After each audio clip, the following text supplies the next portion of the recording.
Ce n'est pas parce que nous sommes en été qu'il n'y a plus de gens qui perdent leur logement, c'est une catastrophe.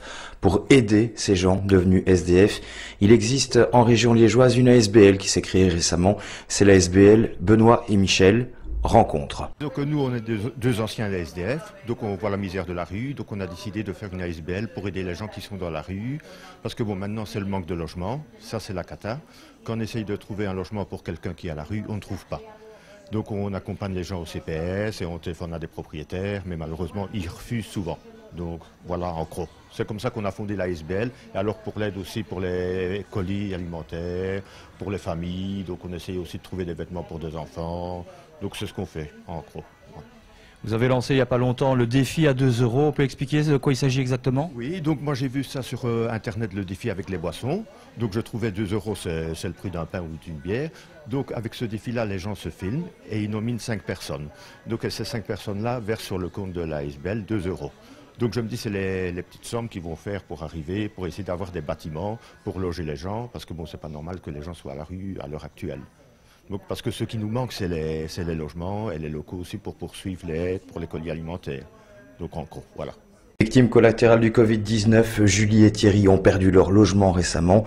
Pour eux, ce fut également une véritable catastrophe. Oui, effectivement, ça a été une catastrophe pour nous parce qu'en fait, ici, on s'est retrouvés à la rue du jour au lendemain. Tout simplement pourquoi? Parce qu'on était tombé sur un logement insalubre qui a été reconnu par la ville où on était. Et avec la mesure de confinement, on n'a pas pu chercher comme on voulait, ou soit les agences intérim nous disaient que ce n'était pas possible. Et notre renom était tombé justement durant cette période de confinement. Donc ça a été franchement la catastrophe pour nous. Vous êtes en couple, il y a des enfants aussi dans le jeu. Pour vous, ça vous touche énormément?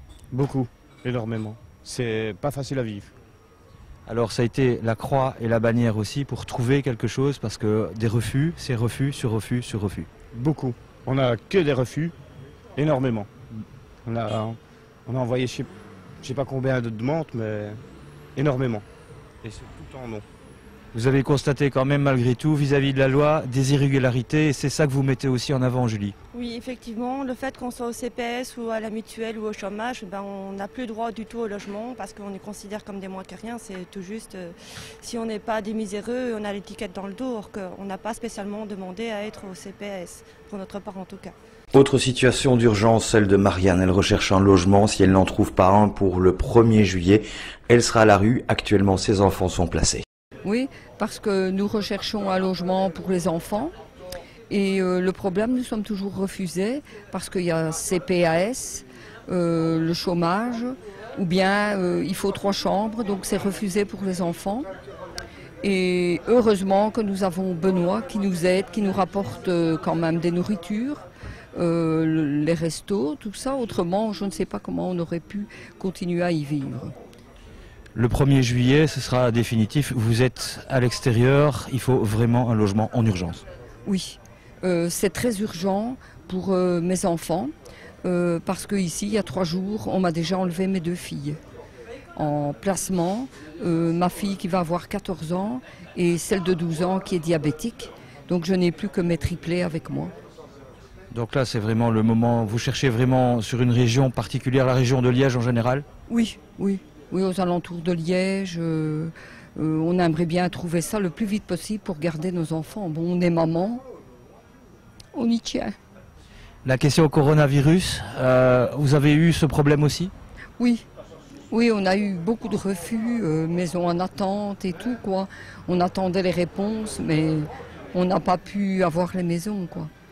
Un couple et une maman en détresse, si vous connaissez quelqu'un susceptible de les aider, de leur trouver un logement ou de leur retrouver un toit et une dignité, n'hésitez pas à contacter la SBL Benoît et Michel, dont les coordonnées sont ici en dessous. Autre objectif de la SBL Benoît et Michel prochainement, c'est de faire appel aux sportifs en leur demandant de donner un ballon, un maillot ou n'importe quel autre élément.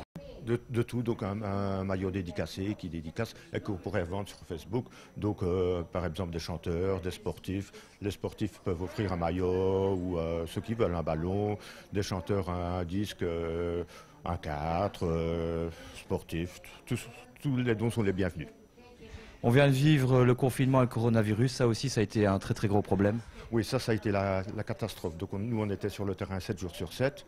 Je dis heureusement qu'on a eu le café de la gare pour les repas, donc un peu des colis, parce qu'on a eu les demandes, ont pas triplé, elles ont augmenté de 10. Donc pour des colis alimentaires et pour les logements des personnes, on a eu un monsieur de 74 ans qui se retrouve à la rue, sans logement. Ici à Jemep, un papa avec son bébé de 4 mois qui se retrouve à la rue aussi. Donc on ne trouve plus de logement. Alors avec le virus, on ne pouvait pas visiter, donc les demandes ont augmenté, c'est la catastrophe.